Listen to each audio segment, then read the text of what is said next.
All right, Jim, our next question for Tony Khan from the Media Scrum following Full Gear is a question regarding the potential sale of WBD, something you just talked about on the experience. Uh-huh. And what happens if someone with ties to WWE purchases it? Let's go to this. Hey, take a few more here. Hi, Tony. Aria Whitner, F4WOnline.com. Earlier this week, it came out that there were a number of suitors for Warner Brothers Discovery, including some that already have commitments to other pro wrestling companies. Are you worried that if WBD is sold to one of these companies, that that may not be good for the future of AEW on TV? I am not worried at all. Feel really, really good. First of all, we have a great partnership with Warner Brothers Discovery, and we are very blessed to work with the great Superstation TBS with TNT, and now having the show stream on HBO Max. And no, that doesn't concern me at all. I'm very, very, very, very, very optimistic about the future of AEW and where everything's going. Thank you. Is there any? That was a quick one there, but what? That was the quickest answer ever in the history of Tony Khan answers. Is that a tell? What else?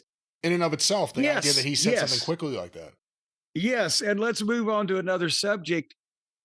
The answer that he did give was we have a great relationship with the people that own the thing now. I had a great relationship, Brian, with the guy that used to own the car wash that I used to go to, where the guys where they all knew me, and boy, they would just buff everything just right down to the goddamn shine.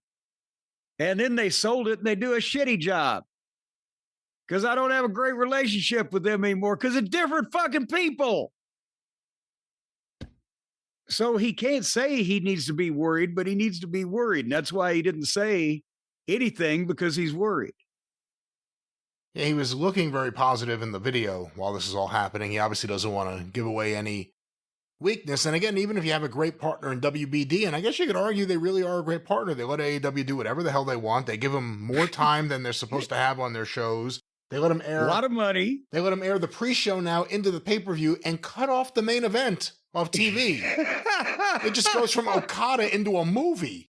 Like he's standing there and all of a sudden a movie starts. So they really have been a great partner.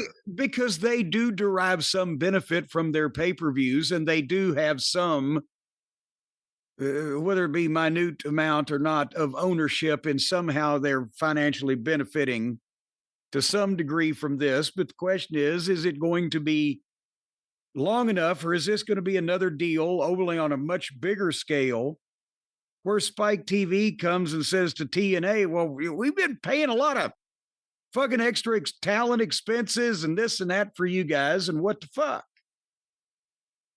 And then Dixie's going to be hamana. Only this is Jacksonville, Dixie. So he's going to go hamana for about 6 minutes straight.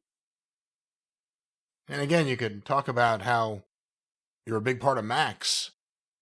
If Max gets gobbled up by Netflix, you're not a big part of Max anymore. Because it's about what Netflix wants, but we'll see what happens. There are a lot of interesting stories going around about potential purchasers of WBD.